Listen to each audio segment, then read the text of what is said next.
Here's a funny question for you. This is the question that scientists are always devoted towards answering. What's the world made of? Well, that's a complicated question. I mean, the simple answer is that it's made out of matter. And that matter is made out of atoms, and that theory was originally formulated by Democritus, but Democritus didn't exactly say that the world was made out of atoms. He said the world was made out of atoms and space, and that actually happens to matter because the way that atoms are arranged in space gives rise to another property, which is information. And so if you have atoms in space, you also have information, and you can think of the world as being made of information just as easily as you can think of it as being made of matter. Now, in fact, I think that, and you know, I'm not alone in this hypothesis, that it's actually more useful to conceive of the ground of reality as being something like information rather than being something like matter. But we don't have to discuss that at length at the moment.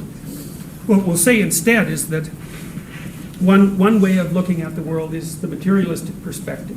And the materialistic perspective is a very powerful perspective, and it's basically been dominant for about, since the time of Galileo. That's about when that perspective got thoroughly going, and for many reasons. Bacon and Descartes as well were major players in the establishment of the materialistic framework.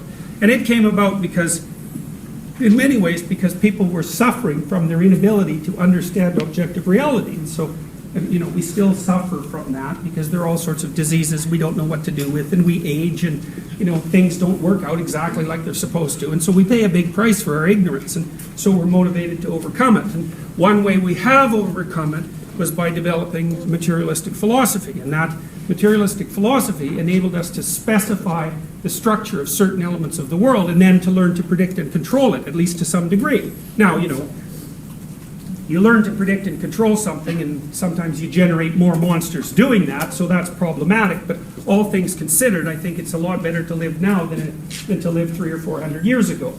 So, or maybe even 30 years ago for that matter.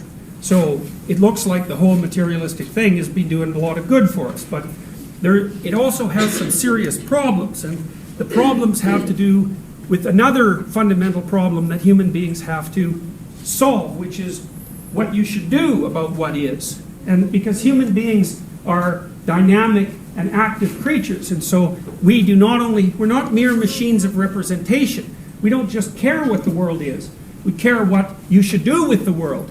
And the reason we care for that, well, the fundamental reason, if you're thinking about it from a scientific perspective, is essentially Darwinian. And I think that you can imagine the conflict between the moral worldview and the materialistic worldview as a battle, in some sense, between Newton and Darwin.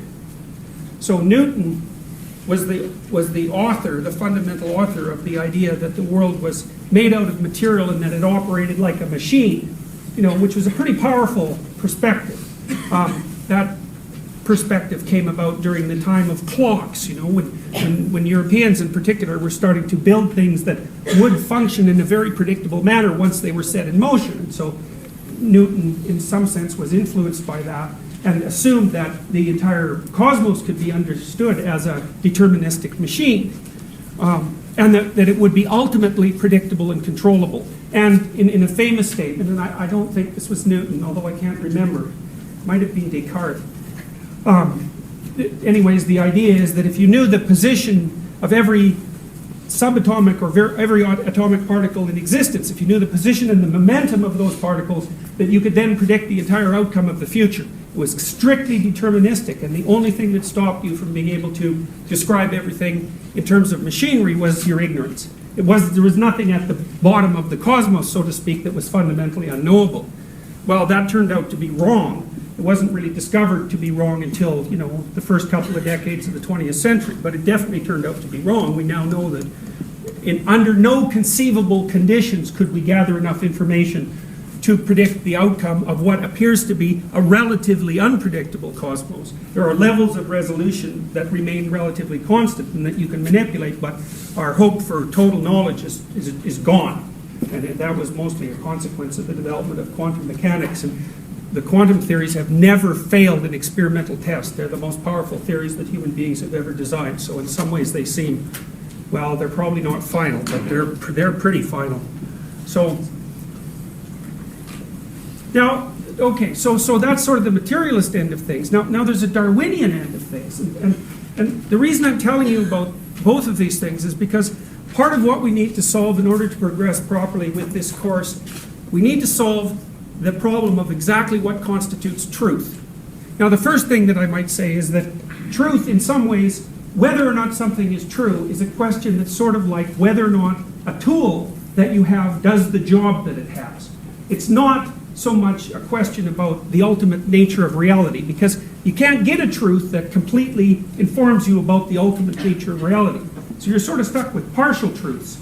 And so then you might ask, well, how do you tell a useful partial truth from a non-useful partial truth, or maybe a partial truth from a lie or from fiction? It's very complicated to do that, but one way you can progress towards that is to start thinking about things in terms of their tool-like capability. And that's a pragmatic approach, by the way, from a philosophical perspective. The pragmatists, who were very influenced by Charles Darwin, by the way, came to the conclusion at the beginning of the 20th century that truth was bounded by claims of practicality. So if you're trying to determine whether a statement is true, the implicit question that goes along with that is true in relationship to what end?